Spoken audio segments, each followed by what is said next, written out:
handle the truth. The Denise Simon Experience. The Truth Matrix. Vetting, exposing, drilling down to the truth. Rolling Thunder, this is Hitman, Seat over. Hitman, this is Rolling Thunder, Seat out. The Denise Simon Experience. Exposing politics, lies, demagoguery, spin, fraud. Grid to suppress, Mike Charlie, 4 tree 5, 9er 2-1. Grid to mark, Mike Charlie, 4-7 tree 9er, 8-9er, out. Promoting individual situational awareness. Question, probe, notice, ask why. Mark smoke on the deck, 2 rounds AGPT, gas TOT 5-3.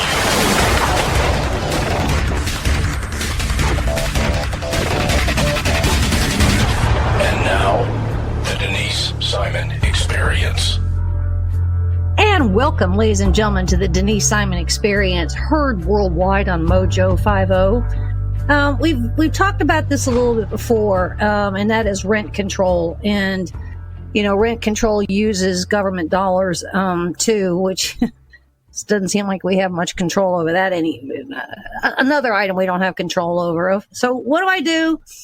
I tap the shoulder of Ethan Blevins over at Pacific Legal, because he doesn't like rent control either. Is that right, Ethan? Welcome to the Denise Simon Experience.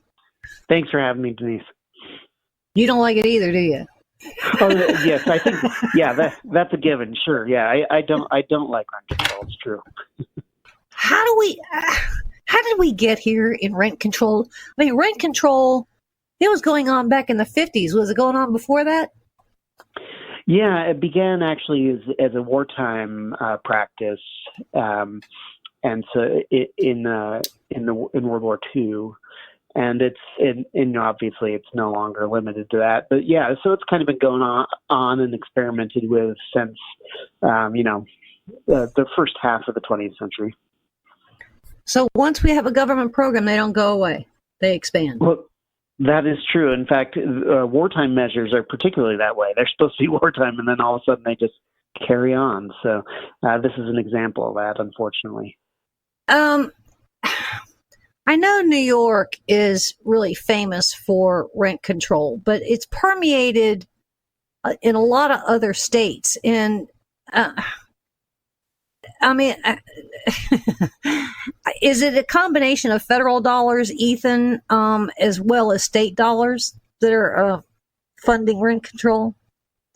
There isn't really any federal equivalent of rent control. These are mostly city level measures, with some exceptions like Oregon, which recently passed a statewide one. California's looking at a statewide one. New York's looking at a statewide one. So it looks like, unfortunately, these things might be moving to the state level, which of course means that they're expanding. But to date, it's mostly been cities that have done this sort of thing. Well, I don't want to eliminate federal dollars in this, because I think some of this stuff kind of gets thrown into some kind of fund, because we have these ridiculous community. These block grants, these federal dollars, community reinvestment, and they always seem to have some major corruption there. So my gut tells me that I don't think we can eliminate the federal component, can we? No, I mean, there definitely is a lot of federal involvement in housing regulation and housing subsidies, in a variety of ways, like Section 8 vouchers and so forth. They're just a slightly different creature from. But it's really the same kind of nomenclature, right? I mean, it's similar in a way. Although I hate to say anything supportive of Section 8 vouchers, because I don't think that they're in the end a good thing. But I think that those can be a little bit better than rent control in some ways, because sort of a social insurance program that subsidizes rent doesn't have the same negative effect on housing supply. It may have other negative effects, that we can discuss. I think are accurate, but it probably doesn't hurt housing supply and increase housing costs, ironically, to the extent that rent control does. Rent control is really not. It's not beneficial to the landowner, to the building owner. Correct. That is where I would argue that the biggest hurt comes from. And then the other consequence certainly is the limited number of pieces of land that are in rent control. Is that right? Right. So yes, one of the key failures of rent control is to account for landlord responses. So what happens, as you might expect, is landlords will convert their property to condos, or they will redevelop the property so that it's no longer under the thumb of rent control. All of which means that you have a reduced supply of affordable housing. I mean, condos, luxury units, those kinds of things can help landlords wriggle out from rent control. But of course, those are that's housing for the well-to-do. It's not housing for the people that rent control is supposed to help. So in fact, rent control reduces the housing supply for the people who need it. So if the landowners convert, let's say, to a condo, and then the condo owner wants to turn around and rent it, it's kind of like the states and the cities are also nailing them there too, right? Because they've put in all these other kind of stipulations for the landlords. It depends. So a lot of times, like if you look at California, newly constructed housing, pretty much anything built after 1995 can't be placed under rent control. So one way to get out from under it is to just redevelop the property so that it's considered essentially new construction, and then you can get out from under it. So if a condo owner, were to rent out a unit that was built more recently, they wouldn't be under rent control. The problem is, though, that rent control, because it squeezes supply, the effect of that spills over into the uncontrolled market, right? So all housing becomes more expensive because you don't have enough supply. So it's, even if you can escape it, it's still going to inflate housing costs in the relevant market that you're in. Ethan, if something is deemed rent control, if there's that quasi partnership, then does that piece of property always? I mean, is it rent controlled forever until or do you have to reapply? How does that work? It depends on the law. Most of the way these days, most of these laws allow for a landlord to reset the rent at a level that they choose when they're entering into a new lease, and it's capped for the length of the lease that you currently have. Kind of encourages landlords actually to find ways to evict people in order to reset the rent at whatever the market rate is that they need to kind of protect their margin.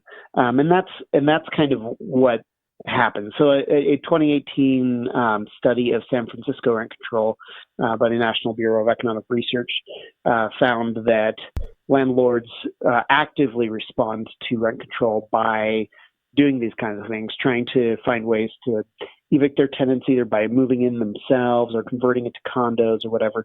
And that study found that in San Francisco, which of course is famous for a huge housing crisis, that resulted in a 15% reduction in housing supply, solely because of their rent control regime. That's a huge number. So that's just not what these policymakers think about. They don't think, how are landlords going to respond strategically to this? Because they have to protect their investment. They have to meet certain building code requirements and so forth. This is an expensive endeavor for them, so they can't just sit on it and suffer. They have to find a way to respond. What does it do to the real estate tax revenue and the real estate tax value? It's a good question. I haven't seen specific studies on that, but I mean, I'm sure that it depresses it. Although a a lot of this it moves into sale rather than rental. And that's what happens with the condo conversion and so forth. So I'm sure that maybe that offsets some of it. But it depends on, obviously, the tax regime you're under. It's just the whole thing. I mean, I guess the point of our conversation here, what it demonstrates is this distorts the market so heavily. It's actually kind of hard to see what it might be like in the absence of rent control. But there's some good research that shows that definitely it increases rent over time higher than the level of inflation, and then it also reduces supply. Those are really clear.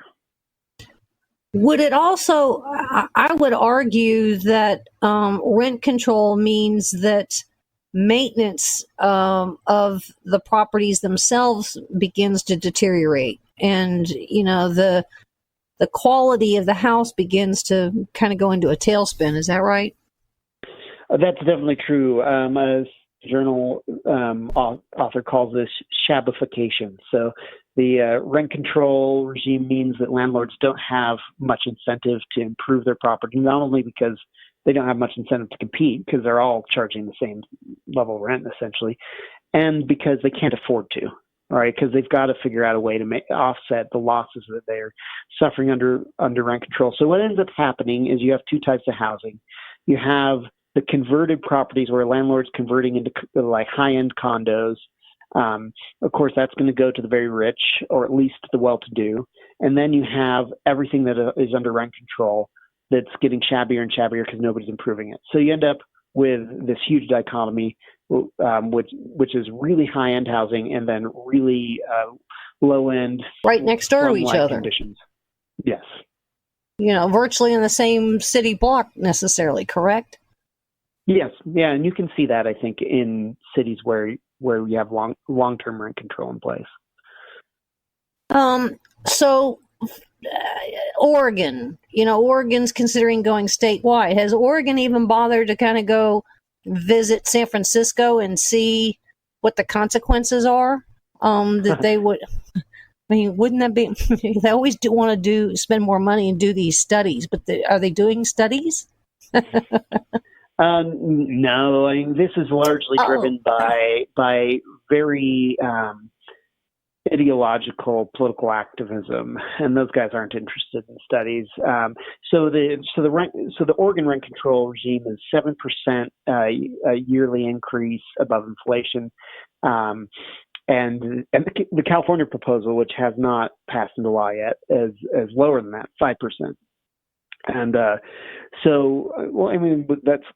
that's just going to mean overall rent increase over time, inflated housing costs, and a depressed housing supply. What basically this means is it helps a small group of tenants who are able to get into these rent controlled units, and it hurts future tenants who are going to be paying the costs of the inflated housing costs that result from rent control. And I would argue that people either, one, got to move, or two, you end up in a homeless world. Well, that's definitely true. Really what ends up happening to these people is that people who are in rent-controlled units stay there. So if you're moving into a community, it's almost impossible for you to get a rent-controlled unit. You're just not going to be able to do that. Mm-hmm. And so it decreases overall mobility, which has a variety of social effects that are, I think, probably hard for us to totally anticipate. But regardless, one of the ironies behind rent control is it usually ends up helping people who are well established and don't need the help, but people who simply can't afford the housing can't get into those units. Well, I mean, if you are in a rent control and it's working for you, in some cases your own income can be going up, but and you really don't qualify necessarily to be in a rent control situation. But since you're being successful and you're paying $500 a month on a $300,000 a year salary, you can afford to necessarily do your own maintenance and come out ahead. Would that be right? Well, yeah, I think that is probably true. And of course, the longer you live, your income goes up over the course of your lifetime. Yeah. And so people who are stay put in a New York apartment for 20 years, after 20 years of being there, it's very likely that they no longer need that rent cap. But it's the newcomers who are leaving their college and trying to get into a new home. Those are the guys who are at the lowest period of their income likely in their life, and yet of course they're not able to get the benefits of rent control. So I mean the unfortunate thing is that when landlords respond to the rent control regime by trying to get out from under it, the response isn't, oh, rent control isn't working. It's, oh, there's this loophole, we've got to fill it. So we're going to make it harder for landlords to evict people. We're going to make it harder for landlords to convert their housing into another use. We're going to make it so that landlords are going to have to pay people for what is fashionably called economic eviction, meaning if you've increased your rent a certain amount and it causes the person to move, you're going to have to pay relocation assistance. So what they do is they just layer it on more and more and more until these landlords practically are living in a world of being forced to become a public housing provider. What you just described isn't we haven't heard about this case, but isn't that the case where we had this landowner /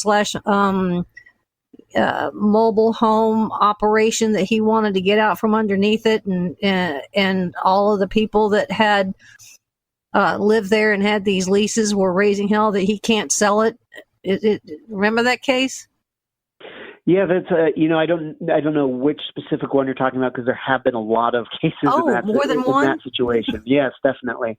That he was supposed to pay for people to move out, I guess, or he had to, and the guy was like old and wanted to turn it over to the family, and the family didn't want it. He wanted to sell it, and nobody's allowed to sell it, and is forcing them to keep this. That's the one I'm speaking of. Yeah, unfortunately, it is a common story.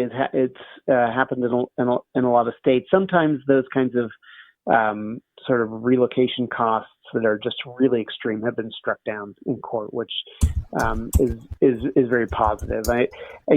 Mobile home parks are a tough situation because there's a lot of weird sort of property relationships going on there, with the person owning the unit but not owning the place where it's put. It's kind of a different world, but even in that context, rent control just does not help.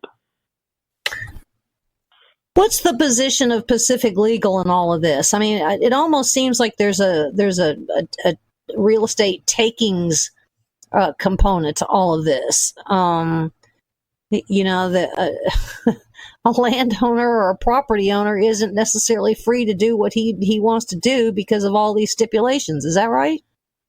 Oh, yes, certainly we feel that way, and have kind of hunted around on occasion for the right circumstances to challenge a rent control regime as a taking. There have been such challenges in the past, largely, unfortunately, unsuccessful. The Supreme Court did have a rent control case that came up to it on a taking theory out of Escondido, California, and that one, unfortunately, the court said that, well, we're not going to say this is a taking. It didn't mean that doesn't mean that rent control laws are forever exempt from a takings challenge, but it's very hard after that precedent. Is there a solution to this? Is there some other kind of solution, or is government going to prevail when it comes to sticking it to the landowners and the tenants? Well, I think the preferred solution from my perspective would be upzoning and allowing for microhousing and more multifamily housing, et cetera. Just basically allowing the construction that's needed to fill in this shortage in the housing supply, and that will cause costs to go down. That's never a super popular answer, because it's because the answer is the government needs to do less, and these days people don't seem to like that answer. But another option, frankly, tax credits, social insurance, but by subsidizing rent, all of that's more effective than rent control, because again, it doesn't result in this housing crunch. I think there are problems with that, mostly just the cost is, I think it's cost prohibitive as a tax matter, but as a matter of just getting enough revenue. But it's more effective than forcing landlords to cap the rent. One of the big dreams for people is to own a home, but this has kind of gotten to the point where it's taking that dream away from somebody just because of cost, right? Well, yes. I mean, it does. It just makes it really. I mean, these people are. What is it? I think in San Francisco nowadays, probably about 35% of your salary or wage is going to rent. You're never going to be able to save up to buy a home in that kind of condition.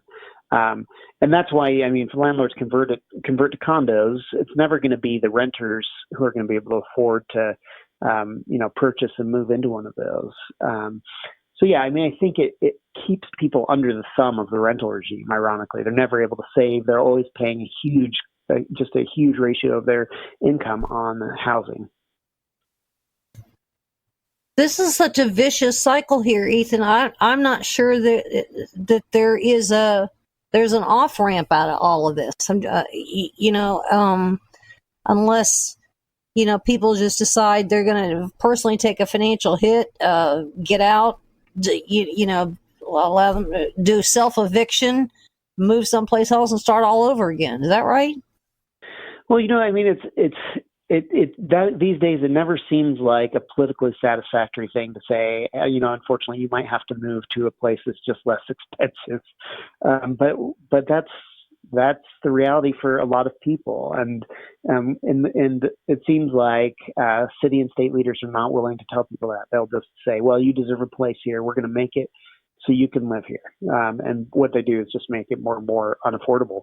I mean, it just gentrifies the community more and more because you end up with more high-end luxury units, and then of course, the slums we were talking about, which are a direct consequence of rent control.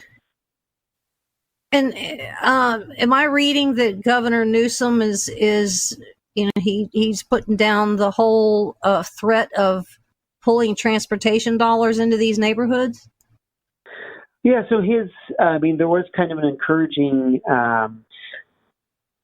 sign when he said, I'm going to pull your transportation dollars unless the cities meet certain housing quotas. Construction quotas, So that was good. I mean, he recognized that there needed to be more building. But then not that long ago, earlier this year, he said, well, if rent control laws put before me, I'll sign it, which largely would offset, the good he's trying to do by encouraging housing construction, because what rent control does is discourage more construction.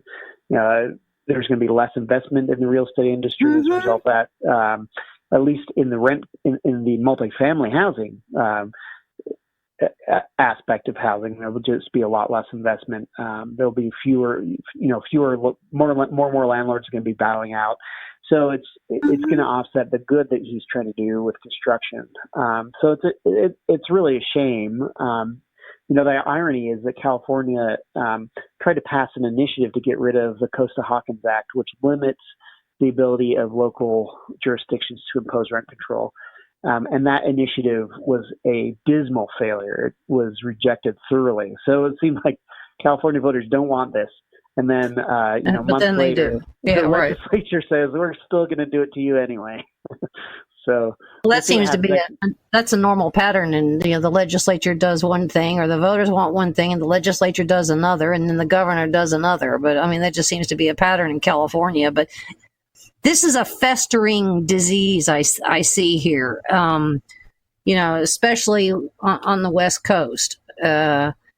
And, sadly, I don't know that I think Pacific Legal's got some big work they need to do here to kind of expose all of this. Nobody is really speaking to the housing issue, the value of housing, the construction, the lack of construction, the poverty. There's so many moving parts to all of this when it comes to real estate on the West Coast. And, 3 states, Washington, California, and Oregon. But goodness, Ethan, thanks for helping us with this one, because I think it's going to spread, sadly, to other states without people doing their good work. So, ladies and gentlemen, big round of applause to Ethan Blevins of Pacific Legal. Thank you, Ethan.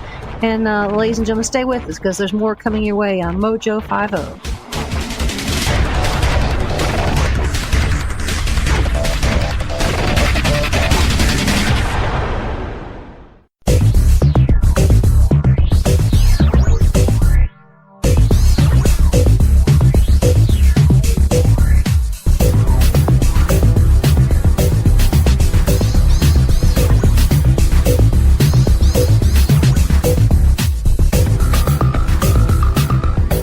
Welcome back, ladies and gentlemen, to the Denise Simon Experience, actually heard worldwide on Mojo 50. So we're glad you could come along with us for the ride.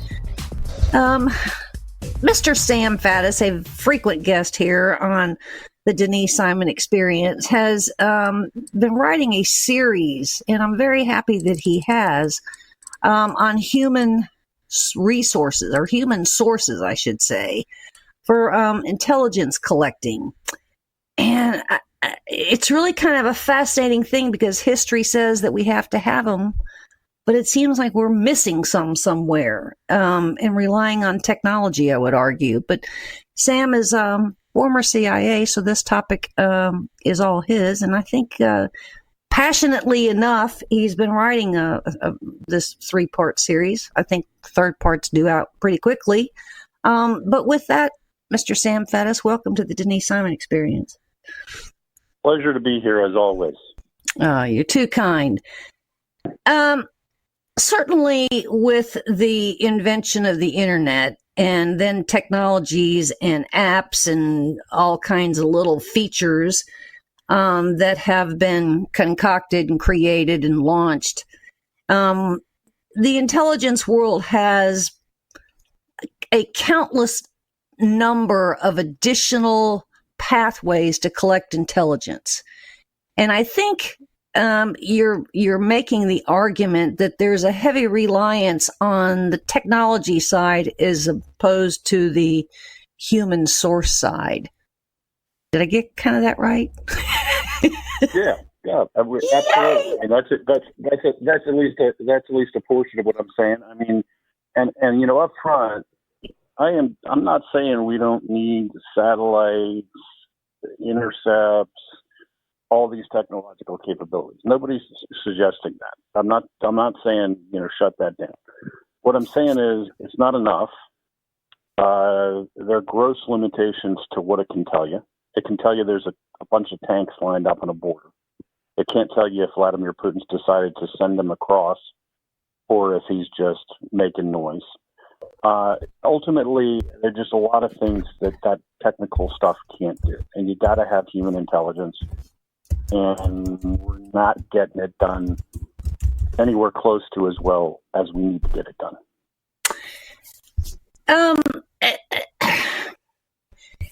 It's really quite remarkable because I would think some of these technological sources would necessarily be there as a validation to the tips and the communications that you get from human sources. So it's almost like you got to have the human source component almost first and then validate some of these things with signals intelligence or satellites or those kind of things, right? Yeah, I mean, all of that is absolutely true. First of all, it all works best when you have this constant back and forth, this interplay. So I recruit the source, and I give you his telephone number. So now you monitor his telephone number, because I'd really like to know who he's talking to in addition to who he tells me he's talking to. He gives me the phone numbers of 6 other guys in his terrorist cell. Then you monitor all 6 of those cell phones, and now we figure out who they're all talking to. Mm-hmm. And there's just this constant back and forth. But often that germ, that seed, that initial point is within intelligence. So most people that follow intelligence are familiar with the Enigma machine. It was a German encryption device they used during the Second World War, basically a mechanical computer, if you will. And the Allies cracked it, and they were able to read communications that the Germans provided, and there are a whole host of repercussions, massive estimates that it saved 2 years off the war.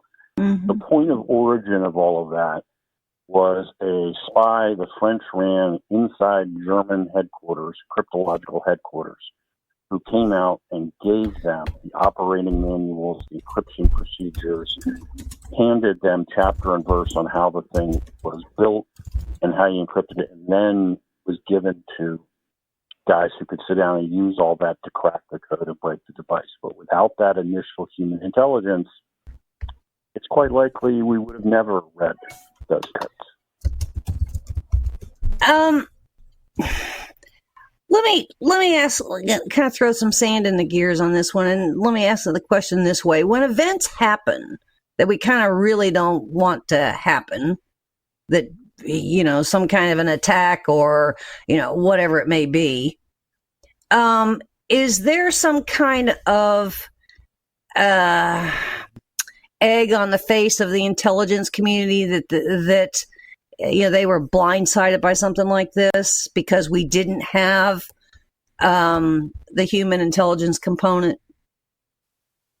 Oh, there should be. For instance, there was on September 11th, on 9/11, we had almost 3,000 people killed by a terrorist attack that had been, in some ways, years in the making, and we provided no intelligence that was meaningful to prevent that attack. So you would have thought that CIA at the top operational levels would have been gutted, and there would have been dramatic changes. And yet, there were changes in terms of more resources and a number of other things, but I don't recall a single individual being fired from his job at the top operational levels.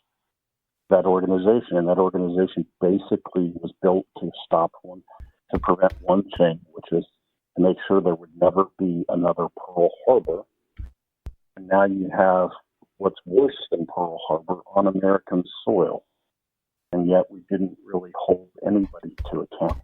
So, like a lot of things in Washington, you wonder where the accountability is for that. It was, I don't know, I forget how many years ago now, 4 or 5 maybe. We had the downing of MH17, which was a Malaysian aircraft that killed essentially 300 people that crashed in Ukraine. And I would say that during that moment in time, there had to be communications, there had to be phone calls, there had to be all kinds of things to know that this Buck missile platform was being moved, and it's those that were responsible for it. There had to be text messages or phone calls or other kinds of communications that we knew pretty fast who was behind the downing of MH17. I would say after all these years that nobody talks about that plane anymore. And several countries have run, I would say, some kind of investigation. But if we had human, intelligence on the ground, or certainly within the region, or we had some operatives that were working for us, we would have known almost immediately, were these separatists, were these Russians, were these Soviet loyalists, all those kinds of things. So is that just a prime example that drives your point home? Yeah, I think there's an almost endless number of examples. I mean, the fact of the matter is we just don't have the sources we need in a whole host of areas. I mean, basically, we built a Cold War machine which was designed to recruit diplomats and intelligence officers and people like that from opposing countries, principally the Soviet Union. So this big, very unwieldy machine, but focused on that. Let's go chase guys around the cocktail circuit in Berlin and wherever and recruit other diplomats and other officials. So increasingly, I'm not that whole world has gone away. But increasingly what we need are sources inside drug cartels, funky militias in Ukraine, terrorist groups in northern Nigeria. So you got to have you got to have people that can go there, people that can handle themselves, people that can use whatever cover is going to work in whatever that area is. And then it's not the kind of thing that can be run by committee. I'm not suggesting you let people just run rogue and run rampant. Mm-hmm. But you got to move quickly. You got to think quickly. You got to seize opportunities. We can't send a message back to Washington and wait 6 months while 12 different review committees decide whether we're allowed to take 2 steps to the left or 2 steps to the right. It's got to happen much more flexibly. And you can imagine after we get past ethnicity and language and whatever else is relevant to who we're going to put on the ground, you got to have some pretty special people that are going to do this. You can't just take anybody and send them to a training course for a few months and then think that they're going to be able to handle that job. You got to recruit the right people, which is often kind of, an eclectic set of skills and kind of eccentric. I mean, you look at people like Lawrence of Arabia, who first and foremost was really organizing and leading tribal forces and doing this kind of stuff out in the desert. He was an unusual guy. He didn't fit into a normal bureaucracy. He went crazy sitting behind a desk. That's exactly the kind of person you need. And instead, we're trying to run this thing like just another big lumbering federal bureaucracy. Let's desks and wiring diagrams, and we can recruit whoever we want and just send them to a training course and stamp them, and they'll now be capable of doing the kind of stuff you're talking about. So, yes, why did we not have chapter and verse on what was going on the ground in Ukraine? You don't bring entire big missile batteries capable of shooting down airliners into an area, set them up, and operate them, and nobody notices. It's not like you carry one in your pocket. It's a big tank, and it sits there with big friggin' missiles on it, pointing at the sky. And the process of getting it there and unloading it and paying for it and ordering it is massive. So there shouldn't have been any mystery about any of that. Not to disparage the work that is going on out there. I mean, there has been some very good work and some plots that have certainly been foiled and arrests and, all those kinds of things. But I would say the landscape changes constantly. The bad guys of various levels change their tactics or launch new tactics or launch new missions or agenda items that we have to be just as affable with reassignments or new assignments with new personnel all the time. So you have these things that occur, you do these after action reports, and then you have the lessons learned. Are we taking anything from the lessons learned and, making the same kind of adjustments that are, or making adjustments that are really required fast enough? I think that's your argument, right, Sam? Well, the answer is obviously no. I mean, and nowhere close to it. I mean, everything about Washington's bureaucracy and the direction that Washington instinctively goes is 180 degrees out from the direction you need to go. So, everybody talks about, let me use the same reference I used a few minutes ago, 9/11. Okay, because people are familiar with it.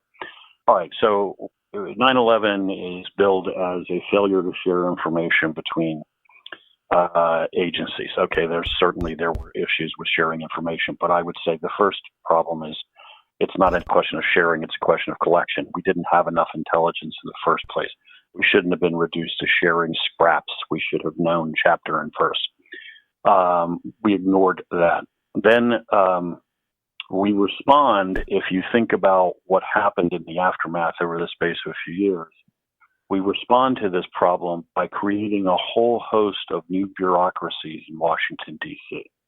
So we have a counterterrorism center in CIA, but we now had to create a national counterterrorism center that sits on top of that one, that collects no intelligence, but fights with CIA over writing analysis. We created a director of national intelligence to sit on top of the head of CIA. We created a whole Homeland Security department. Okay, so we added tens of thousands of new bureaucrats in Washington, D.C.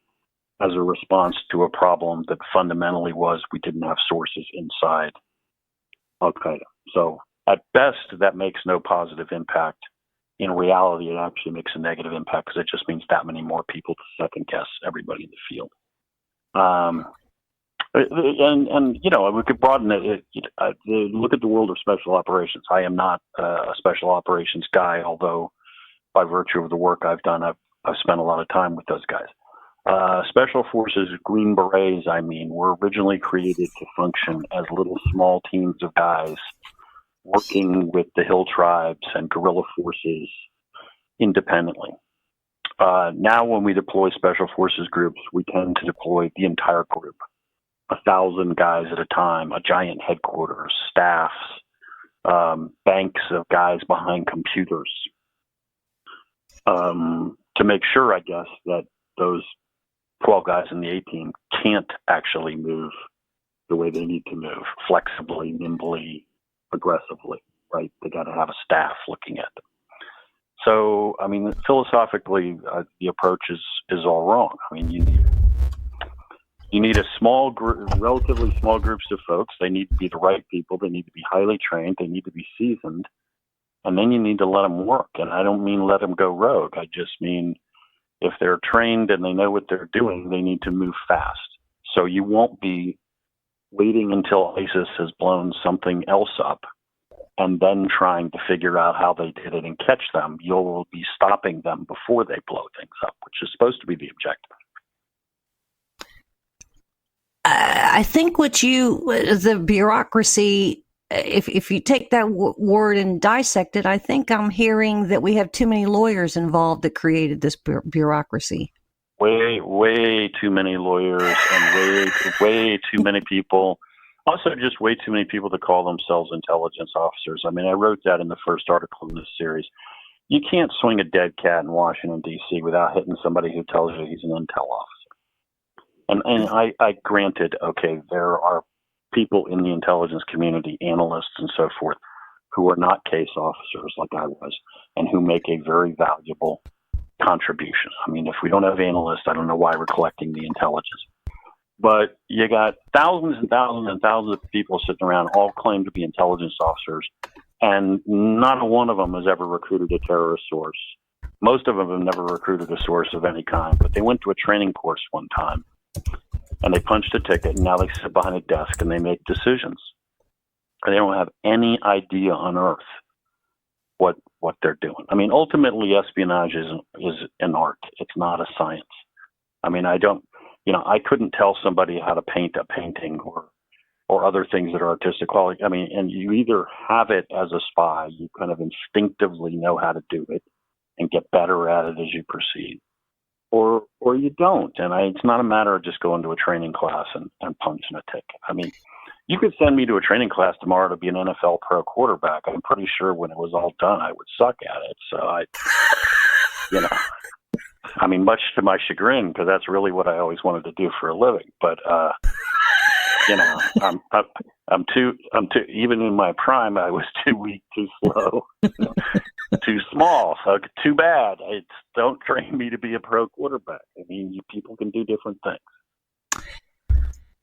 I guess what is concerning is that our adversaries, and I'll point to China first, and maybe then Russia, they've got human sources everywhere.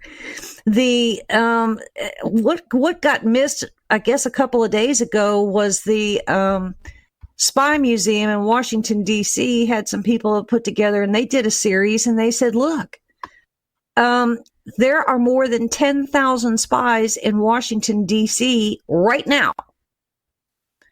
You and I have actually spoken about it before, and I think you and I came up with a number that was in the tens of thousands across the United States.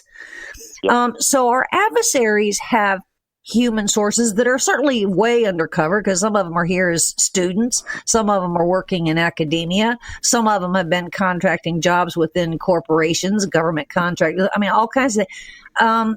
So there are maybe there's lessons to be learned there. Our adversaries have people infected in key places across the United States. San Francisco never gets mentioned. But we are doing more on the technology side. So I would say we're freely giving away stuff that we shouldn't be, where that's not happening on our side, right? Yeah, well, I mean, our adversaries have been better at this business in many ways than we are for a very long time. I mean, the Russians in particular. Well, I don't know if in particular. The Russians as an example. This goes back to the Manhattan Project, right? Us developing the atomic bomb. We spent $1 zillion and got the best minds on the planet together and built the atomic bomb. 4 years after we acquired it, the Russians detonated a device. The Russians did not go duplicate our efforts and spend $1 zillion. I mean, they didn't go spend $1 zillion and independently develop the atomic bomb. They penetrated the entire Manhattan Project from top to bottom.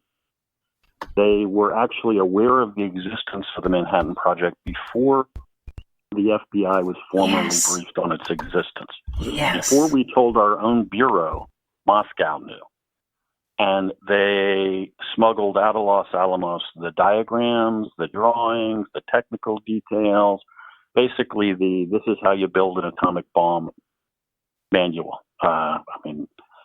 They ate our lunch, and they changed the entire world. We went from being the only country on Earth with an atomic weapon to a nuclear standoff with these guys because they stole everything that wasn't nailed down out of Los Alamos, right under our noses. And they have continued to be that way. They're very hard-nosed. They don't play any games.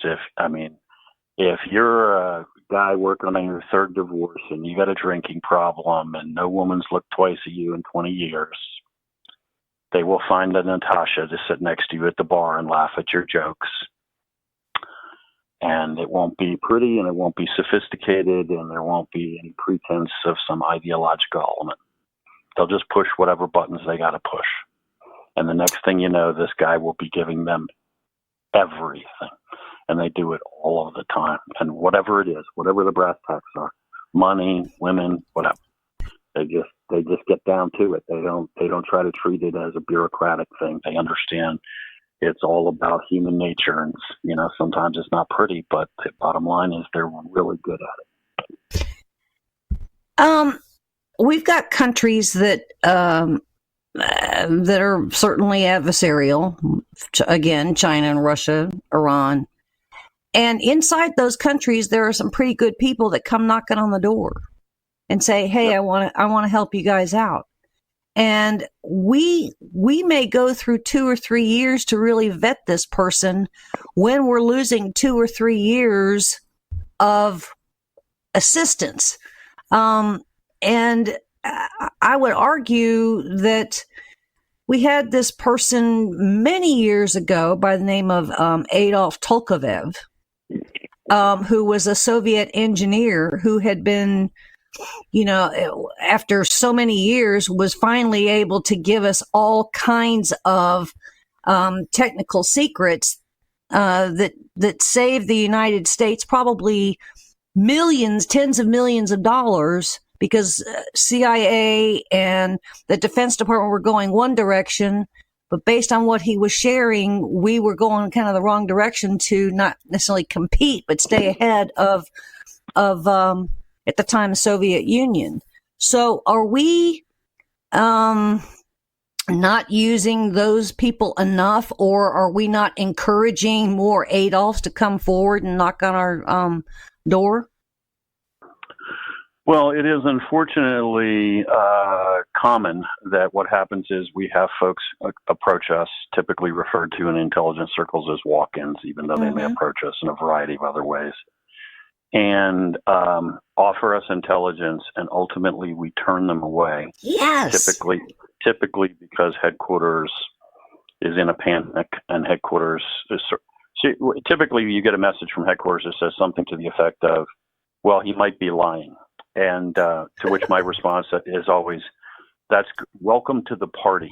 This is the world of espionage. Yes. Everybody might be lying. In fact, I'll take it a step further. I'll guarantee you he is lying to me about some stuff. Whether it's ultimately going to matter, whether it's significant to us, whether it prevents us from working with him, I don't know yet. But that's just part and parcel of the deal. Like, yeah, we need to work with this guy, figure it out, run it to ground. This is the fact that he might be lying is not a reason to dismiss him. To dismiss him and walk away. That we can't do. And then what happens is after headquarters has ordered you to break contact, 6 months later, the embassy that he told you was going to blow up blows up. Blows up. And then they call you and say, "We need you to find Omar." The guy that we sent away. the guy that we sent away. And he's probably dead now. Well, that's awesome. Because here's the thing. I never even told Omar my true name, and you told me I couldn't talk to him anymore. So we don't exchange Christmas cards. And I don't know where the hell he is. Now, if you'd let me run with him, I'd be in contact with him. And I would have told you before the embassy blew up that it was going to blow up and people wouldn't be dead and he'd be our guy. But since you didn't let me do it, I don't know where he is. Probably disgusted with us. Probably took immense risks to volunteer, and you told him to pound sand. So who knows? Maybe have gone back to his old comrades. I don't know. This is because people back home who the lawyers. What happens? Well, it's what happens when you try to run this as a bureaucracy. And I mean, you don't. The fact that you would pursue the lead that this guy provides does not equal I accept every word he gives me. I'm a fool. I take it as the gospel. I dispense with disbelief. No. All it means is he told me this, and now I'm going to work the case. I'm going to run it to the ground. I'm going to develop my relationship with him. If he's lying to me about something, I'm going to find out why and figure out if it really matters. Because a lot of times guys are lying to you about stuff that in the balance does not mean we can't get past it. That's all it means is I'm going to run with it. I'm going to be a pro. And if 3 months into this thing, I conclude that Omar is selling me a bill of goods and this is all nonsense, then I've done my job and I've exhausted, I've run the case to the ground, and then we know that it was nonsense. But we do this all over the planet all the time. Sources come to us and we kick them to the curb because somebody back home is nervous and they want to walk away because it's not a sure thing. You can't run terrorist cases like that. I can tell you that from experience, having recruited a significant number of terrorist sources. I mean, the only thing you can do is say, I'm going to work this lead and run it to the ground. And when I find out the guy's a liar and he made it up, I will cut him loose. But I got to pursue it. I got to know. Ladies and gentlemen, we've been speaking with Sam Faddis, former CIA, and he's writing a series over at andmagazine.com. I invite you to grab it. So he's put a lot of things in context, including historical perspective and the successes. Thank you, Mr. Sam, for being with us on the Denise Simon Experience. And ladies and gentlemen, stay with us because there's more coming your way on Mojo 50.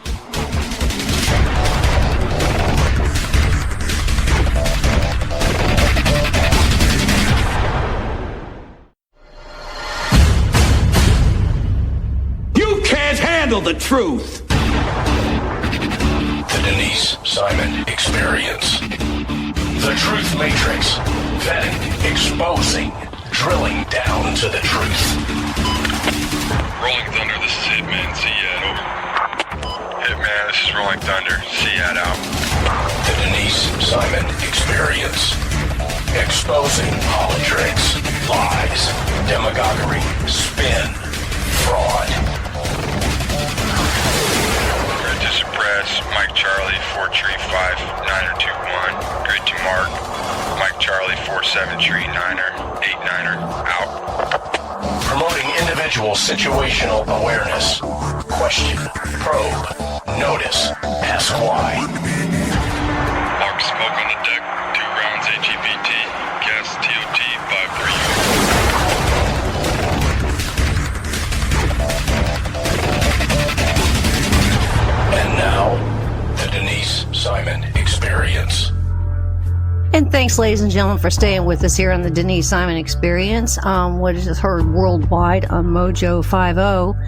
I have got the distinct pleasure of having Abha Shankar with us, and she is the Senior Intelligence Analyst at the Investigative Project. They do an awful lot of work on terrorism and Islamist operations globally. If you don't follow the Investigative Project, you're cheating yourself because they just do remarkable work. Abha and some of her associates just published a 100-page report on the Islamic Circle of North America, who has a far reach globally. And, we hear a lot about the Muslim Brotherhood, but they've got other wings of operations that we likely just don't have any kind of an idea of. So Abha's been very kind to join us on the Denise Simon Experience to talk about this. So welcome, and thanks so much for being with us. Thank you, Denise. I've often said that, as soon as the whole terrorist component kind of goes away, that's the end of the discussion. And this report, this investigative report, is really sounding some other alarms here, because the seed has been planted here, Abha, and I just don't think people are paying nearly enough attention, and that's, I think, what the objective is of this report that the Investigative Project published. Is that right? You're right, Denise. So not much attention is being paid to the Islamic Circle of North America, which is the leading domestic affiliate of a South Asian Sunni Islamist movement known as the Jamaat-e-Islami. The Jamaat-e-Islami is very closely tied to the Muslim Brotherhood movement, and they share the same Islamist totalitarian ideology. So ICNA, along with Muslim Brotherhood front groups, has had a long and active presence in the United States. And ICNA works very closely with the Muslim Brotherhood front groups to propagate this Islamist ideology in the country. And as per ICNA's stated mission, to establish Iqamat ad-Din, which is the religious system, Islamic religious system of life in this land, which is the United States of America. So this is a group that we should be very, very concerned about. I very much agree. I think there's such an underlying mission and objective. It's not really underground because it's there for everybody to see if they're paying attention, but nobody's really paying attention. And yet it continues to incubate and grow. It is this kind of, because we've got other kind of craziness going on worldwide, that we're stepping over this whole matter of this incubation system? To some degree, yes, because people tend to focus on terrorism, overt terrorism, as manifested by the Islamic State and Al-Qaeda. But the ideology that's driving this terrorism, the Islamism that is being propagated by groups such as the Islamic Circle of North America and others, that is being ignored. So we need to deal with the ideology, with the Islamism that is fueling terrorism, rather than, in addition to dealing with the terrorism problem. So I think what is happening is that people are not paying attention to the ideology that's driving the terrorism, and that is being propagated by groups such as ICNA. Is this about money, or is it way beyond that? So that's a big question. I don't. There is, of course, funding, which is very important in the whole issue of terrorism, and I think it's also kind of more appealing and working on groups such as Al Qaeda and Islamic State, because that is where the money is. Mm-hmm. But when folks like us and other like-minded groups, we are in a minority, and we are continuously facing an uphill task in exposing this Islamism, because there's not as much money, because people don't perceive the threat. They see terrorism as a bigger threat than Islamism. But I feel that Islamism is also a very key threat that is driving terrorism, and we need to pay more attention, and the government needs to put more funding into government, and others and private sector need to put more funding into groups such as ours that showcase the problems with this ideology and its manifestation in terrorism. I'm concerned, and I need to. It's almost as though the investigative project and people like you are the only ones that are kind of continuing to carry this baton. It's almost as though the government officials, whether it's here in the United States and Europe and Asia or wherever else, is they're just trying to stop any kind of terrorism plots, but they're not going any deeper. So it's almost as though you, professionals over at the investigative project are the only ones that are doing the hard legwork to understand the messaging, to understand the connections, to understand the alliance, to understand the rhetoric that is, fueling these plots. Has it gotten to the point, Abha, you guys over at the investigative project are the only ones that are really embracing this thing? I think we are in a minority. There are some other groups that are also kind of focused on the Islamist Muslim Brotherhood, Jamaat-e-Islami front groups in the United States. But of course, Stephen Emerson, who is the executive director of the investigative project, has been doing this for a long time. A long time. And we go back to way before 9/11, to 1994, when Steve put out his Jihad in America documentary that showcased, among other things, the Hamas support network in the United States.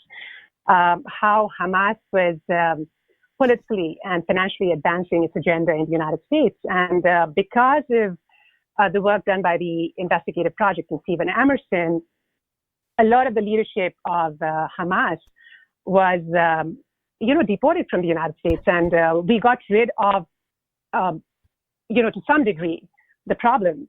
But what is now happening, Denise, is that several of these groups, they've reconstituted themselves. Yes. So you have the Islamic Association for Palestine, which was part of the Palestine Committee, that was part of the Hamas support network, and they reconstituted as the American Muslims for Palestine. So several of their leaders are part of this virulently anti-Israel group that calls for the elimination of Israel. So we are seeing a lot of the older organizations kind of morphing into newer, overtly more benign entities, which still have the same nefarious agenda. It's just that they operate in a different way, in a more kind of deceptive way, and they are kind of fooling everyone around them, including, our establishment and our law enforcement and just everyone.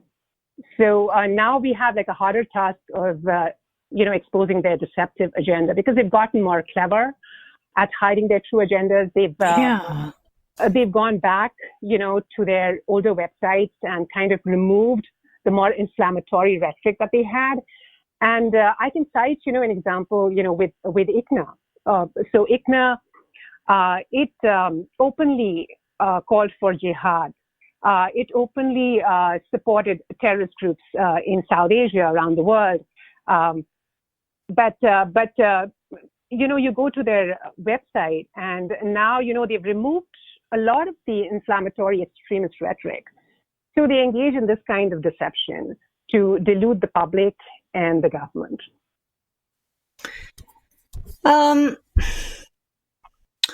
What was the motivation of this 100-page report? Is it to, certainly provide the evidence, the footnotes, the citations, the factual evidence that's here? But who needs to be reading something like this, Abha? Is it the officials in Israel? Do they already have this message? Is it those in Britain? Is it those in our own Congress? Who is this really geared for? So this is geared for everyone. So it is the public, as well as it is geared for, educating our government, because ICNA has been receiving a lot of federal funding. So in 2016, they got over $1.3 million from the Department of Homeland Security. In 2016 and 2018, they got, I think, over $10 million from FEMA. So they're actually being embraced by federal agencies, by our government entities. And we need to showcase, the Islamist totalitarian ideology of groups such as ICNA, so that the government and law enforcement doesn't reach out to them, but to more moderate Muslim Americans who more accurately represent the American Muslim community and its interests. Oh, goodness. When they get this kind of funding, Abha, is it because we're necessarily giving them grants, if you will, to play nice? Yes. So they show themselves to be benign interfaith groups or, advocacy groups that are, speaking on behalf of the American Muslim community, but they are far from that, because we have gone into historical records of the Islamic Circle of North America, and the report is heavily footnoted because people sometimes allege that we are just creating stuff, out of thin air. Mm-hmm. So everything is footnoted so that people can go to the links and see for themselves, the nefarious agenda of this group that seeks to establish the Islamic system in this land that has very close connections with the Jamaat-e-Islami, which is a radical Islamist movement in South Asia that has served as a recruiting base for terrorist groups in the region. So Hizbul Mujahideen, which is a U.S. designated terrorist group and was designated by the United States last year. So this group has perpetrated a number of attacks in the Indian state of Jammu and Kashmir, and it's very closely aligned with the Jamaat-e-Islami and is the Jamaat-e-Islami's militant wing. And ICNA is close to this group. Can you believe that? Yeah, I think I can. I think I absolutely can. I've asked this question a lot, and I get some various answers, so I'll ask this question to you. We had the Holy Land Foundation trial, I don't know how many years ago now, and it was, 4 or 5 years ago that there was some kind of a weird hearing, I think, in Congress, where Congressman from Texas had asked that those documents be declassified, Louis Gohmert, and it had never been declassified. But I have been arguing since that we have the makings, if not already here, for anybody to see, a Holy Land Foundation Part 2 operation in existence today. And I kind of get, yeah, we think so. What are your thoughts on that? So with the Holy Land Foundation, it was a very prominent terrorism financing trial in the United States, and a lot of evidence came out of the trial showing the Muslim Brotherhood agenda in the United States. There was very incriminating evidence pointing to a Hamas support network in the United States that was advancing Hamas's agenda here. So there was a lot of incriminating evidence that came out, and that tied groups such as the Council on American Islamic Relations, the Islamic Society of North America, the Muslim Students Association, and a number of other Muslim Brotherhood groups to the Palestine Committee.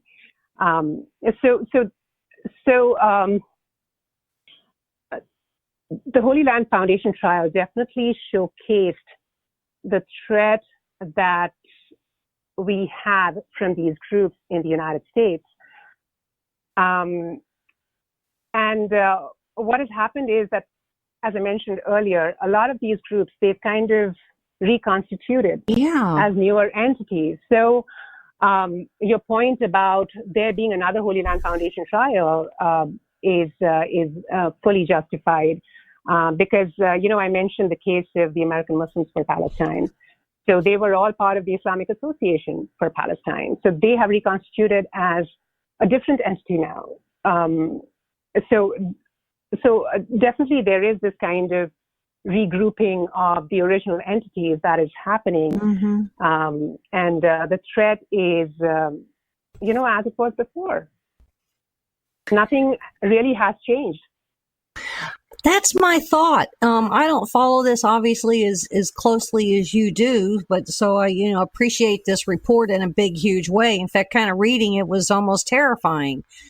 But I also see a lot of legislative possibilities when it comes to our own Congress. Something tells me I feel like I want to print this off and go run up and down the hallways of Congress and saying, this affects banking, this affects the First Amendment, this affects the visa, policies that we have. I see an awful lot of things.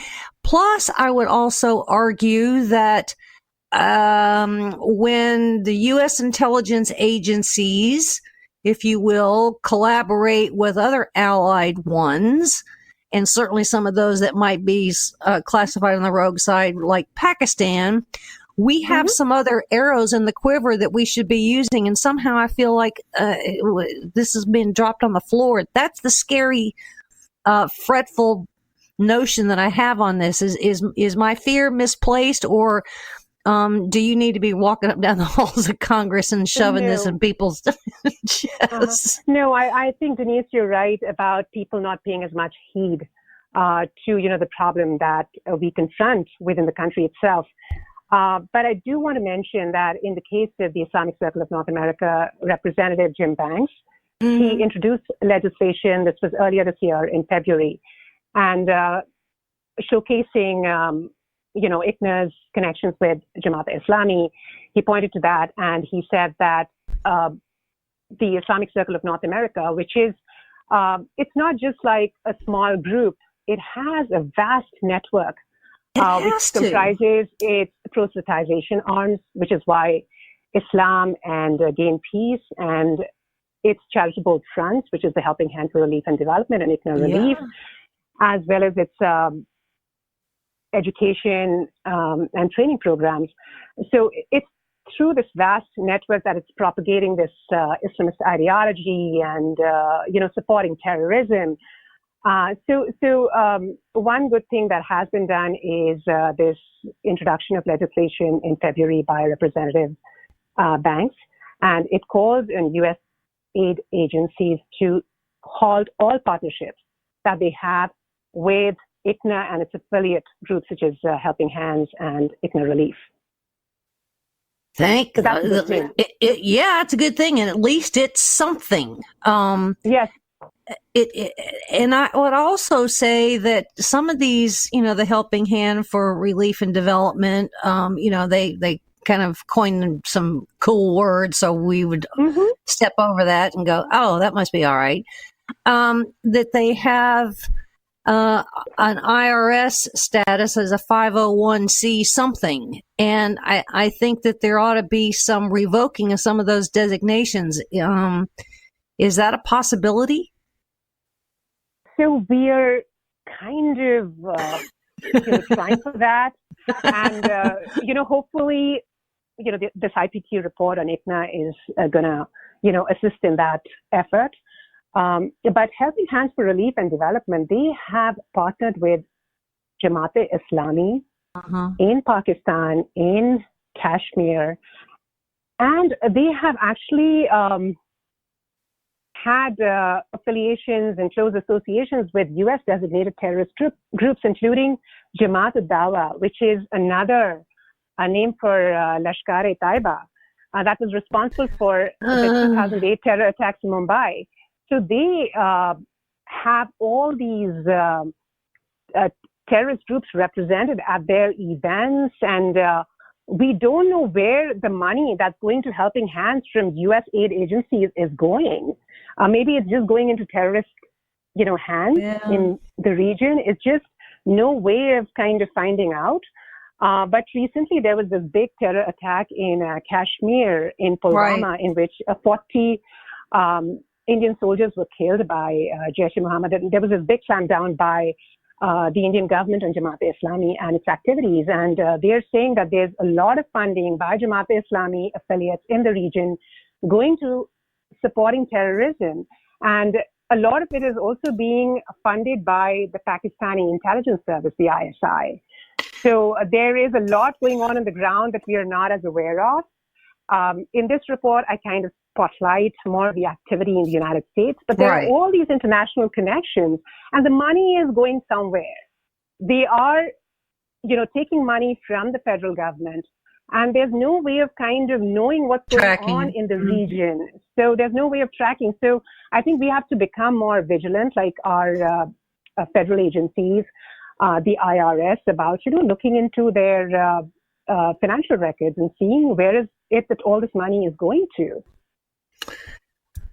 Well, I don't disagree. I mean, well said. And I think the other thing that's kind of scary is it's certainly entered in piece parts of politics that, we have some, representatives in Congress today that, are likely getting some interesting emails from, the Muslim Student Organization or, ICNA, such that they're using it for cover, to go down the path of the BDS movement on college campuses and so forth and so on. So, I mean, there's a lot of moving parts to all of this.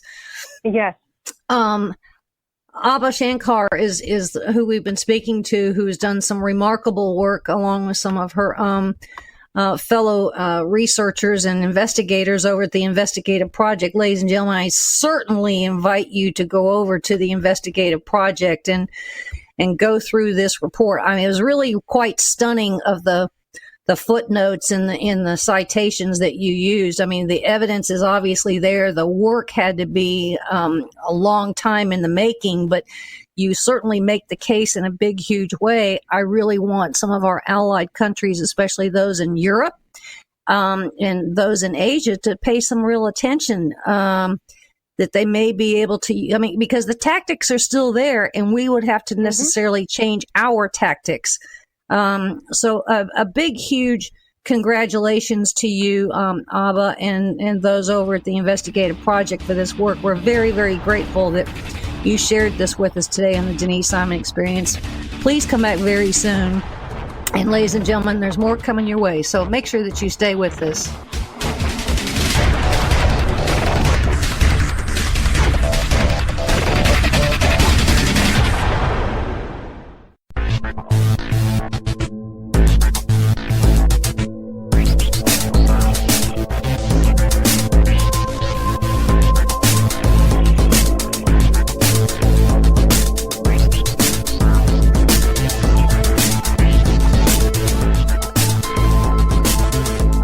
Thanks, ladies and gentlemen, for hanging with us on the Denise Simon Experience, which is heard worldwide on Mojo 50. So appreciate that reach that we get on the Denise Simon Experience. But one little thing that happened several days ago that got a 10-second report was the president of Poland visiting the White House. And I think this one is yet another, let's say, powder keg, perhaps. So what do? I call on my buddy, Alex Holstein, who has been on the show many times before. And Alex is a geopolitical monitor expert, and that's who he works for. So we're going to actually talk about Poland and the president's visit to the White House. So, goodness, Mr. Alex, welcome to the Denise Simon Experience. Thank you for having me again. Great to be here. We have apparently, we kind of rotate people in and out of Eastern Europe. And I think we were at a level of around 4,000 U.S. military personnel in Poland. And after President Duda just visited the White House, we agreed to send another 1,000. Right. And for Poland to kind of show up at the White House without a lot of pomp and circumstance says to me that something is going on there, that Poland is asking for some help. They don't like what they see. And they need the United States. Now, we know that Poland has offered to build a huge military base, and they're actually willing to pay us about $2 billion for it. And that's all well and good. So I think that offer was made last year. But things seem to be escalating here. Is that kind of your read on what's happening over there in Eastern Europe and with European Command? Well, we have this sort of seismic sort of transition going on in Europe right now, particularly in the East and in regard to Russia. But I think it highlights a few things. I think, first of all, on the U.S. domestic side, the fact that the president of Poland comes, and as you said, not so much pomp and circumstance, that's, by design, but then that the media kind of coverage on it isn't very extensive at all. And yet this is a media that has gone on and on and on about Russia. Really? Worse than Jan Brady with Marsha. They're going Russia all the time. And yet they don't even really give much coverage to the president of Poland coming over or see anything in that. It shows you kind of a little bit of their disingenuous sort of positioning on Russia. Because this would, merit close inspection if you are interested in our relations with Russia and the way things are going with Russia. And that leads me to the second point about where Russia stands on it, more importantly, and how this affects Russia. On the one hand, sending 1,000 troops, it's not going to... The Russians, their reaction is, they start talking about, well, this could be a precursor to an invasion, and we hope it doesn't go that way because it could lead to blah blah blah. And on the one hand, that's nonsense because it's, as you said, if it's 1,000 on top of 4,000, it's 5,000 troops. It's gonna take a lot more than that to take over the motherland, so to speak. And then on the other hand, from the Russian point of view, this is any movement, a single troop to Poland is to them something to point out and oppose, because to them, and one of their guys, I think it's someone in the lower Duma who is former head of their one of their special forces units, Vladimir Shamanov. He said, he brought up what they call the Caribbean crisis in Russia, which is the Cuban Missile Crisis. And you have to understand, on the one hand, like for Russia, Poland is us putting missiles or anything like that, or troops in Poland is the equivalent of the Russians putting the same in Cuba to them. In fact, more so because it's on land and it's a bigger country and it has a longer history of anonymity with them and animus and is right there. So I think for them, it's always been seen as the gateway to Russia. So I think for them, it's on par with the Cuban Missile Crisis. Of course, we haven't put nuclear-tipped warheads in Poland, but things like the missile defense and troop movements and things like that antagonize them. On the third front, I think it shows a certain realignment in NATO that is going on, as NATO also has sort of this unofficial reform that Donald Trump has pushed in terms of getting people to meet their treaty obligations regarding funding, etc. But also looking at Eastern Europe and the eastern half of NATO more intently in the way Donald Rumsfeld did when he divided Europe between old Europe and new Europe. That was in the context of the Iraq War and the fact that old Europe wasn't supporting the Iraq War, and the new European, what he called New Europe, Poland, Lithuania, the Baltic states, etc., NATO members, new NATO members, and some non-NATO members were supporting the Iraq War and sending troops. Poland sent troops to Iraq, excellent troops, in fact, Grom's Special Forces and others, and benefited from that in the sense that their army gained some excellent battlefield experience and knowledge to bring back and make them stronger. But in any case, I think there's more of an emphasis in the Trump administration on that, what Donald Rumsfeld referred to as New Europe, and this is sort of a positioning that the President Trump is taking in regard to his engagement with NATO and sort of veering away from the older partners.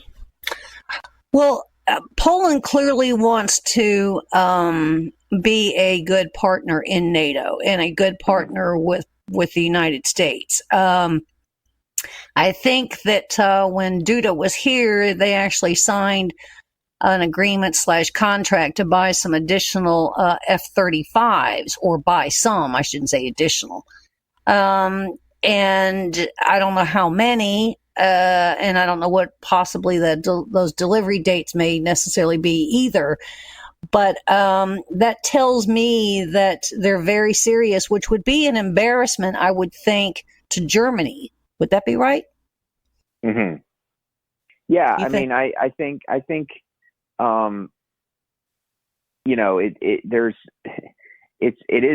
is a sort of, again, yeah, exactly. I think it kind of divides the old Europe and new Europe and puts Poland in the position of veering more towards the United States than even its closer European neighbors. And the F-35 is symbolic. The troops are symbolic. Just the nature of the relations between the United States and Poland in general. Poland has always had a very good relationship with the United States, and even during the communist period, I mean, there were attempts to improve relations of, even during the Brezhnevian period, when the Warsaw Pact really hunkered down behind Soviet policy. So Poland's always kind of had a very strong relationship with the United States. But these maneuvers, I mean, these things, they kind of come in waves, and I think there's much more saber rattling that is less that is a lot of bark. There's a lot more bark to this saber rattling than there is bite between Russia and Poland at this point, for sure, and certainly more than the potential bite, say, in the Persian Gulf right now between Iran and the United States. Oh, touche on that one. If I remember right, now I've forgotten his name, but the expat Russian that was poisoned in London, and his daughter, he, if I remember correctly, was under contract with some of those Baltic states to help those Baltic states understand Russian hybrid warfare, and was giving them some real intelligence and tactical advice on how to put up their own firewalls, if you will. And I would think something tells me that it also included Poland. I could be wrong on that one.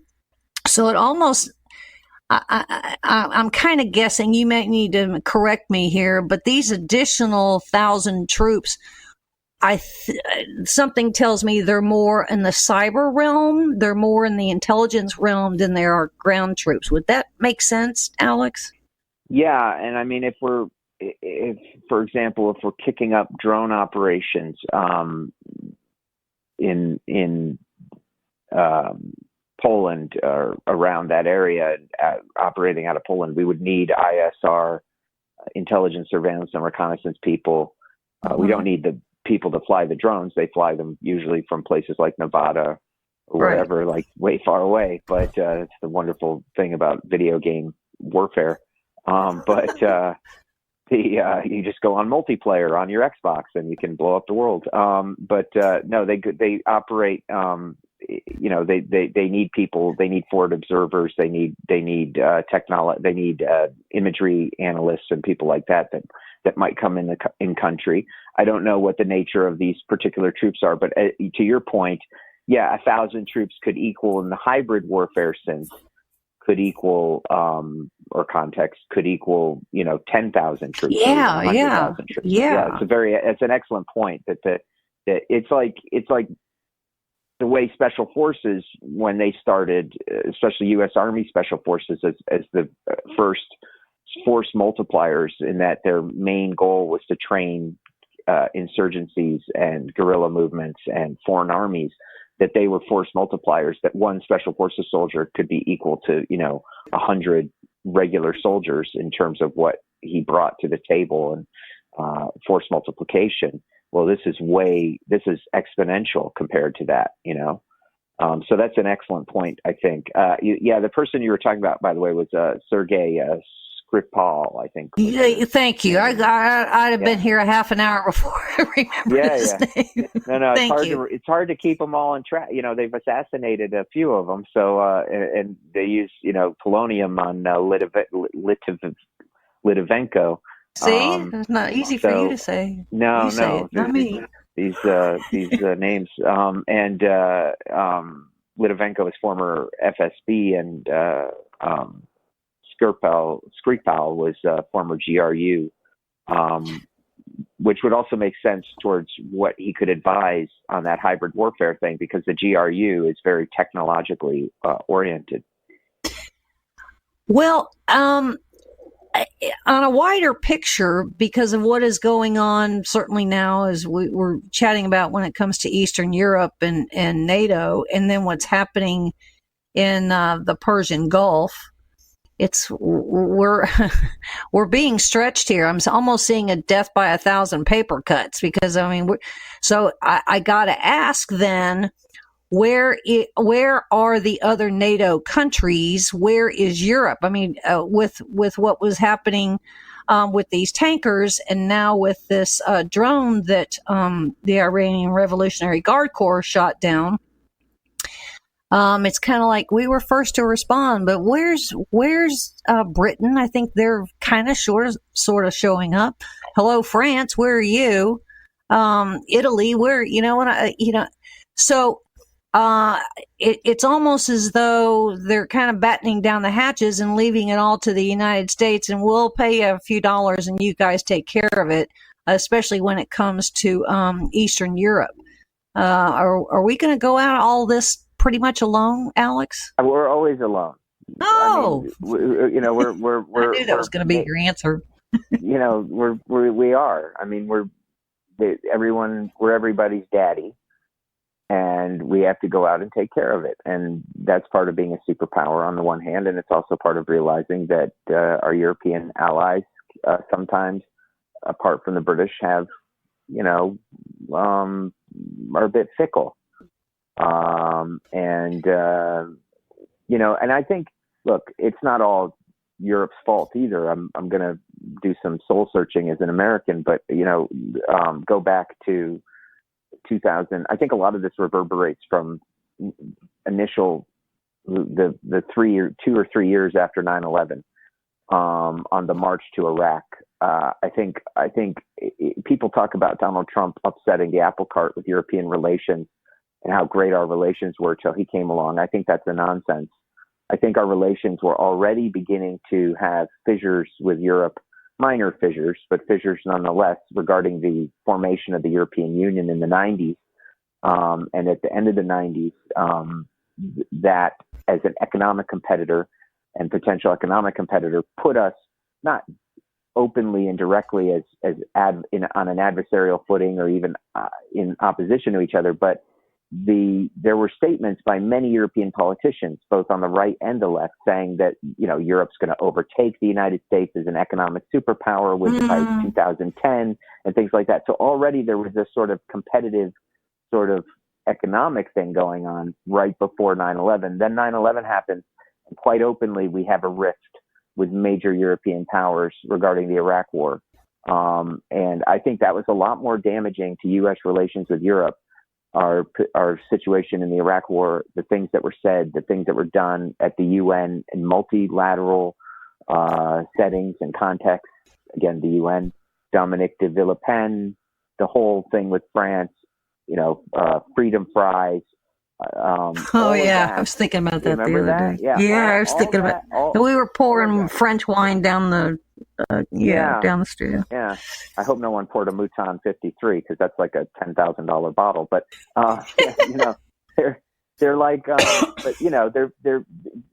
this I think had an effect. This had to have an effect, a somewhat traumatic effect in NATO, and an effect on our relationship with Europe. And I think it set the sort of, it sort of shook the chessboard up a little bit, certainly for the Middle East and how we engage the Middle East and how the Europeans engage with us. It's a very sort of ad hoc, tepid sort of situation. It's much different than what we had in the Gulf War, when everything to do with the Middle East was very fresh, when we had an invasion, when we had a clear mission, etc., and everyone came together at once. And, we were all on the same page, and it was like a mini World War II situation in terms of mindset. Today's very different. It's very fractured, and I think that's not something that President Trump I think that's something he's saddled with that's left over from previous administrations, and particularly the Bush administration. I'm kind of the notion here that maybe some of this agenda is, okay, Europe, why don't you help the United States and just deal with Eastern Europe, since that's just right over there in your neighborhood, and because we find you guys pretty useless when it comes to Persian Gulf and Middle East kind of thing. So, hey, Europe, you just go deal with, the Baltics and Poland and whatnot, and we'll just continue to call on our friends, the Emiratis and the Saudis and Israel, and we'll deal, and we'll take that portion of the Middle East. I see the makings of some kind of that division. Am I overthinking that part? No, I think that's a good point. I think there's a regionalization of our alliances. And I also think, that doesn't mean that Europe can't be of European nations and other nations can't be of service or strong allies in these outside their usual bailiwick. Let's not forget that France, when their former colonial interests are at stake, the Europeans suddenly wake up. France and Mali, that situation, they're almost completely destabilized pretty much all of the Sahel and perhaps all of North Africa. It could have been a huge, would have made Libya look like a joke, right? That would have spread right across that region.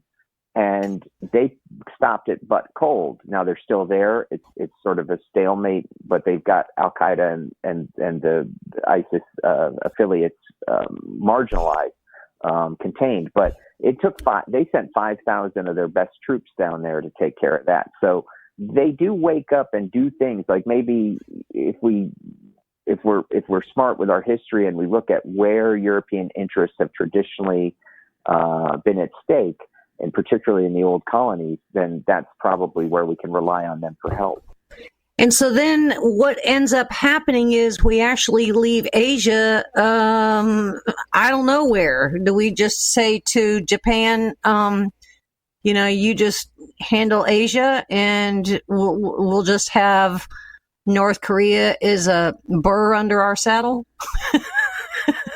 Well, I think Japan is a very strong player in our North Korean situation and a very strong ally. And I think we can rely on Japan to help us there. And I think there's maneuvering room with North Korea. North Korea is going to be an inch by inch sort of baby step scenario. But I mean, we've had more progress with North Korea just in having 2 meetings with them in the last couple of years than we've had in an entire 20 years of really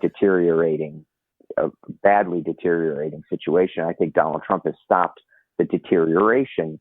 Everyone wants major improvement, but first you have to stop the bleeding. Yeah. You have to kill the cancer, and then you can recover.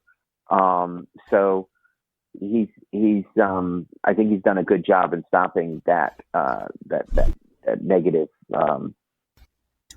movement. But at the same time, with Asia, my big thing is let's get China to stop putting plastic in the ocean. I mean, that'd be a big step. Let's do some very practical things that we know are tangible. And I think the trade issue is another one with Asia as well.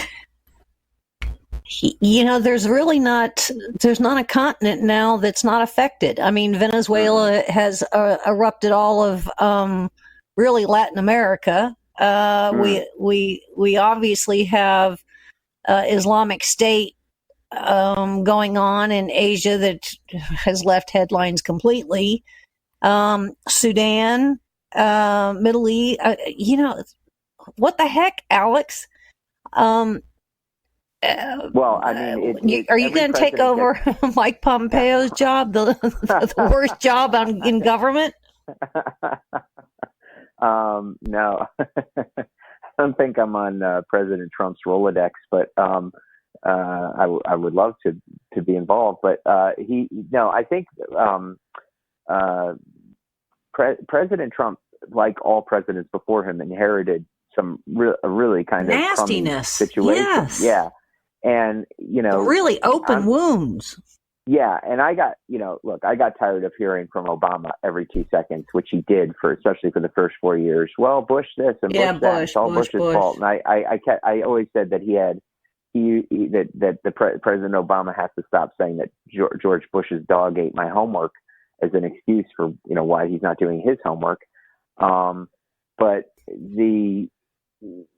on that note, I mean, President Obama, although he shouldn't have been carping about it, was right that he did inherit a kind of garbage hand, and so did Donald Trump. Even worse, Donald Trump's hand is even worse than what President Obama inherited. That's not. I'm not saying that as if it's all Obama's fault. I mean, you can only control what you can control, but it's gotten really crazy in every region, as you point out. There is some major destabilization or conflict going on right now.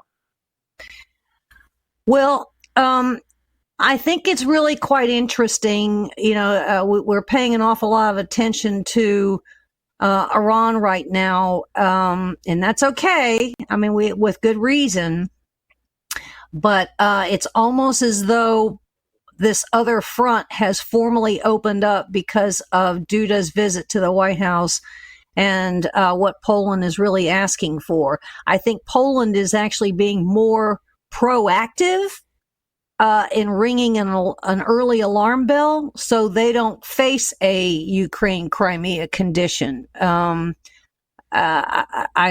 see that. I might be reading too much into it, but we pay attention to Russia in some weird ways, and certainly with all things Trump. But in the meantime, there's this hybrid warfare that is happening. I'm not convinced that everybody knows all the tactical nuances to Russia's hybrid warfare. Do we? Probably not. I don't think so. I think our intelligence gathering, I think we've had great damage to our intelligence infrastructure. I think for one thing, I think and this is not a slight on, you got to put the disclaimer out there. This is not a slight on any of the wonderful operational operatives or operators or whoever on the military or the civilian side who are gathering that intelligence in the field. That we have great field personnel who are brave, courageous, patriotic Americans. But within the infrastructure itself, the ability to disseminate and to collate and identify key intelligence, I think, has been harmed on the intake level because of the political bureaucracy in our intelligence services, the way they're organized. There's too many of them. And I think there's too much bureaucratic bloat. And I also think that there's an infection of politicization in the intelligence services, obviously. And they've been too distracted with engaging in domestic issues that they have no business engaging in, rather than conducting the business of gathering intelligence against the adversaries of the United States, including Russia. They can, John Brennan carps all day about Russia. Well, what was he doing about it for 20 years? Precisely. I kind of wanted you to go there. Thank you for that. Really, he's no Bill Belichick when it comes to being the head coach. He's quite the opposite. He's the guy who went 5-27 with the Detroit Lions and, kicked in overtime to the other team after winning the coin toss. I mean, that's his, he's a loser. There's no other way to put it. And, if he's going to sit there and carp about Russia, then I really have to ask what was he doing about it when he was in a position at CIA to make sure that our tasking orders were given to collect on Russia. So as far as Russia's concerned, yeah, the answer to your question is no, we probably do not know. And don't have the gathering capability to know. Yeah, we pulled out an awful lot of spies that we once had in China. We did this mutual expulsion of intelligence officers out of Russia when we closed, that whole thing on 2 separate occasions. So I think that we have to rebuild some things here real fast. Well, in the intelligence game, Denise, when you find out that your adversary is running aggressive operations against you, as Russia has been doing for many, many years. During the Obama administration, we had Operation Ghost Story. The FBI busted, 10 sleeper agents, including the one who became like a Playboy playmate or whatever in Russia. Right. So we know they're running sleeper agents. It's just like back in the Cold War. In fact, they're more aggressive today because they're in charge in the Kremlin, so they don't need permission as much. It's not as hard to get permission from the apparatchiks because the apparatchiks are all ex-KGB. So my point is that if your adversary is running, this many, is running at this level of aggressive operations, if they're running at a 10, then you need to run at 11. 20, yeah, exactly. That, Well, thank you, Mr. Alex. Fascinating that we could cover this. Thanks for being with us. And ladies and gentlemen, it was very fun having you along for the ride on the Denise Simon Experience, heard worldwide on Mojo 50. We'll see you again very soon.